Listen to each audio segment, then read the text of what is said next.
ஏழைக்கும் பணக்காரனுக்கும் இருக்கிற டிஃபரன்ஸ் என்ன சொல்லு பாப்போம். காசா கிடையாது. நிறைய பேர் பணக்கார ஏழைங்க இருக்கிறாங்க.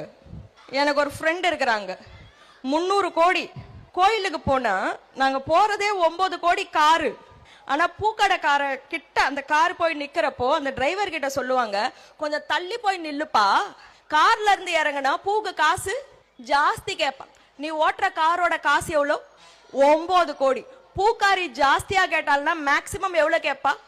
10 ரூபாய். அந்த 10 ரூபாவை உனக்கு எக்ஸ்ட்ரா கொடுக்க முடியலன்னா அது அவங்க 300 கோடி வச்சுன்னு இருக்கிற ஏழையா 300 கோடி வச்சுன்னு இருக்கிற பணக்காரனா? ஏழை. எங்க அப்பாவுக்கு காசு முதல் மாச சம்பளம் 450 ரூபாய். 450 ரூபாய்ல என்ன வாங்க முடியும்? ஆனா யாரு என்ன கேட்டாலும் அந்த தெருவுல எடுத்துட்டு கை அப்படி வரும். ஏழை. ஆனா ஏழையா பணக்காரனா? பணக்கார. சோ நிறைய பேர் பாத்தீங்கன்னா காசுல ஏழையா இருப்பாங்க, இல்ல ஹெல்த்ல ஏழையா இருப்பாங்க. ஏழை பணக்காரன்றது ஒரு டேர்ம் மாத்திரம் கிடையாது. ஆனா நீ எந்த ஃபீல்டுல ஏழையா இருந்தாலும் சரி, எந்த ஃபீல்ட்ல பணக்காரனா இருந்தாலும் சரி, ஏழை நிறைய சால்ஜாப்பு சொல்லுவான், ஏழை நிறைய காரணம் சொல்லுவான். நான் ஏன் சக்சஸ்ஃபுல்லா ஆகலன்னா என் தம்பி என்னை ஏமாத்திட்டான். ஏன் நான் ஜிம்முக்கு போலன்னா எனக்கு 8 மணி நேரம் வேலை, எனக்கு அதுக்கு மேல டைம் இருக்காது.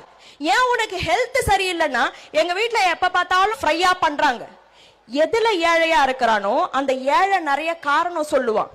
எவன் பணக்காரனா இருக்கிறானோ அவன் முடிவு பண்றான்னு வச்சுக்கோ, நான் எக்ஸசைஸ் பண்றோன்னு இன்னைக்கு முடிவு பண்றான்னு வச்சுக்கோ, நைட்டு 12 மணி ஆனாலும் வீட்டை சுத்தி 10 ரவுண்டு ஓடிட்டு தான் போய் படுப்பான். ஏன்னா அவனுக்கு எக்ஸ்கியூஸ்ன்றது கிடையாது, எக்ஸ்கியூஸே வராது. இன்னைக்கு நீ உட்கார்ந்துட்டு இருக்கிறன்னா இப்ப நீ ஏழையா இருக்கலாம், ஆனா நீ பணக்காரன் ஆகணும்னு நினைச்சேன்னா இந்த நிமிஷமே எக்ஸ்கியூஸ் சொல்றதை நிறுத்திடு.